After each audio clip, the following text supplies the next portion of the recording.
Halloween is considered the spookiest time of the year, filled with costumes, decoration, and lots of candy. Most people celebrate Halloween carving pumpkins, trick or treating, or binging their favorite thriller movies. While most people enjoy good, wholesome fun, others experience real life horrors. These are real life cases of Halloween murders. The first case we will discuss is one of the most known Halloween murders.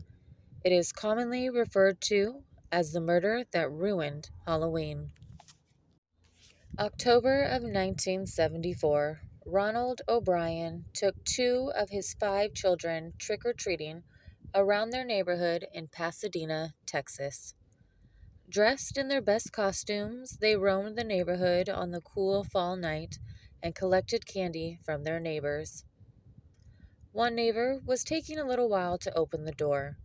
The two children ran on to the next house while Dad waited. He would catch up with his children and show them the candy the house had given him, five 21-inch pixie sticks. They continued on with the night, collecting as much candy as possible. Once their buckets were full and the night was coming to an end, they headed home.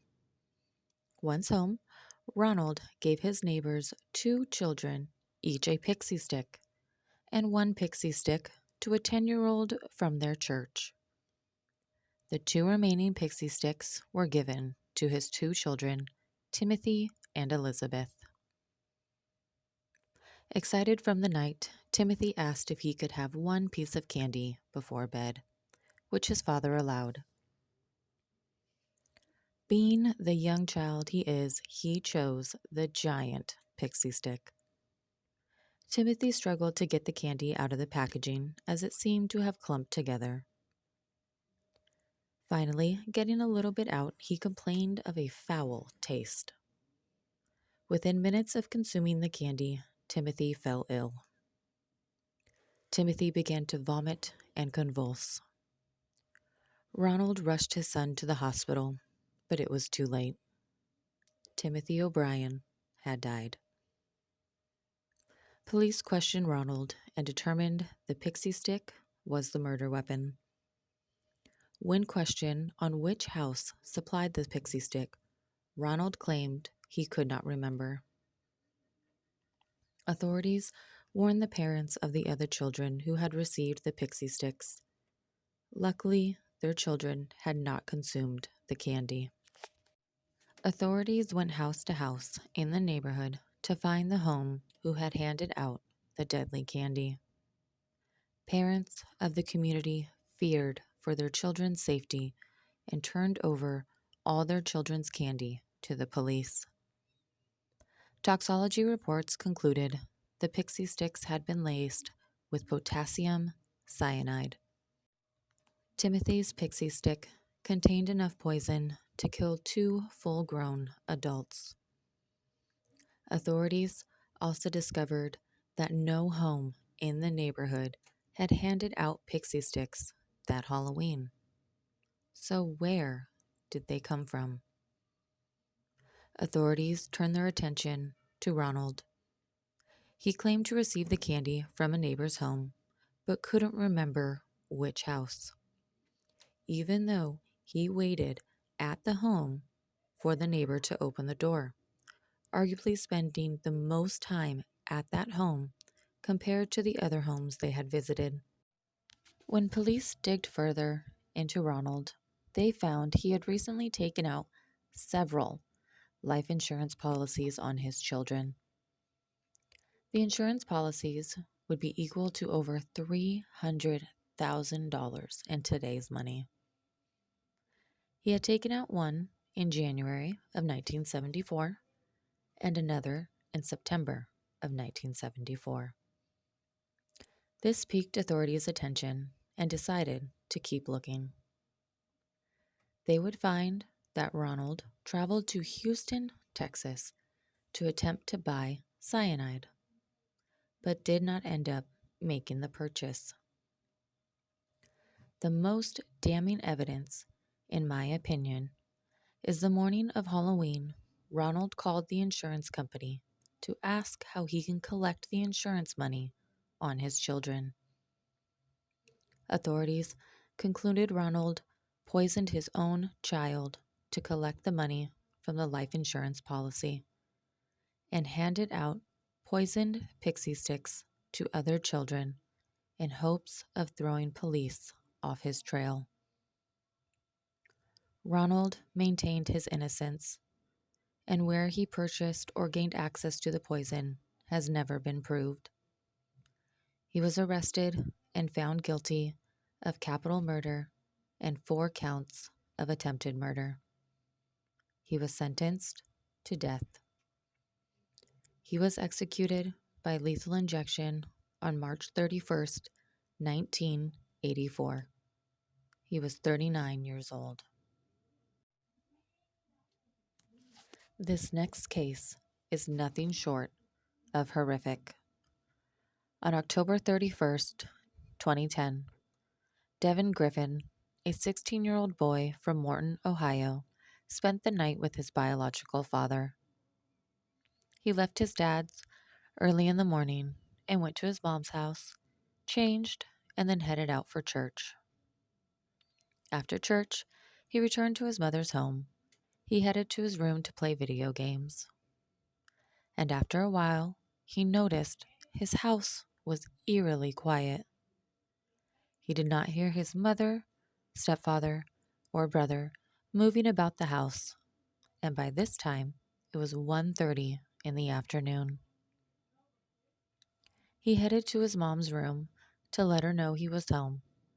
He entered the room and found his mom, 46-year-old Susan Liske, and stepfather, William Liske, 53, laying in bed.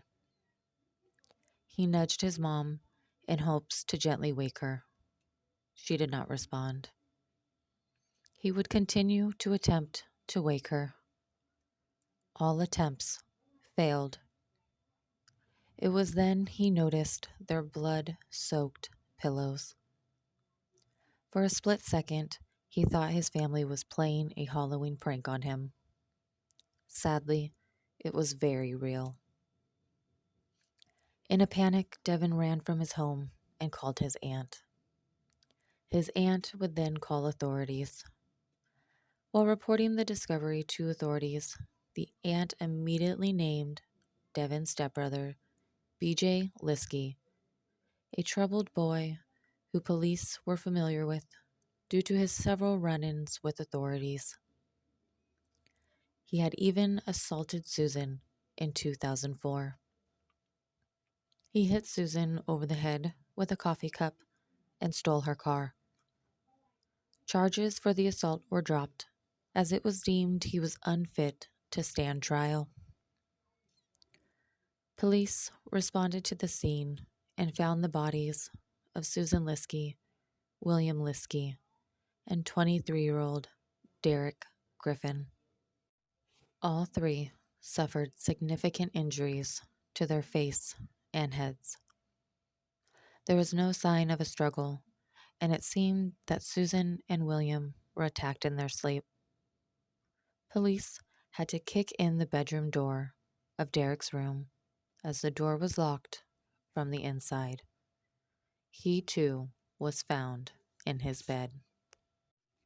William suffered 5 gunshot wounds to his head and face. Susan was shot 3 times and had been sexually assaulted.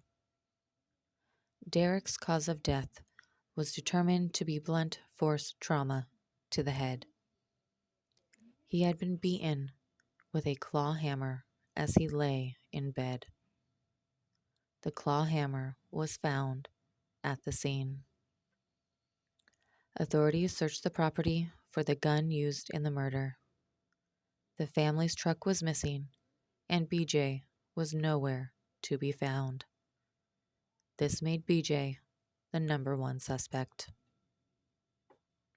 Authorities would find BJ 170 miles away at a cabin he visited the week before while on a hunting trip with his dad.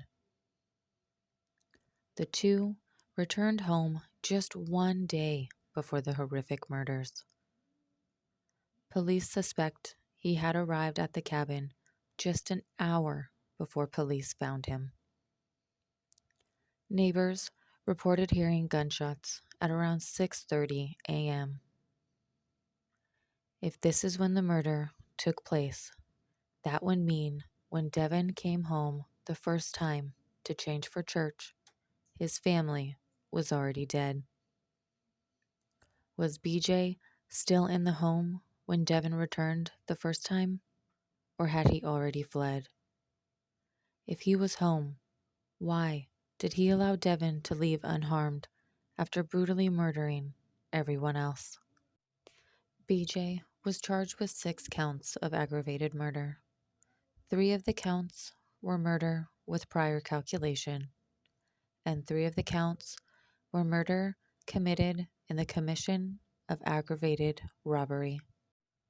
BJ was evaluated and deemed fit to stand trial.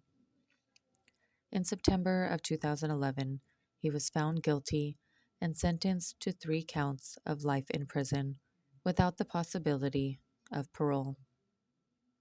On March 31st, 2015, BJ was found dead in his cell. His death was ruled a suicide. He was 29 years old. These cases are truly horrified. Why would family members hurt their loved ones? Why would they do it on Halloween? I do hope the friends and families of all of the victims get the closure that they deserve.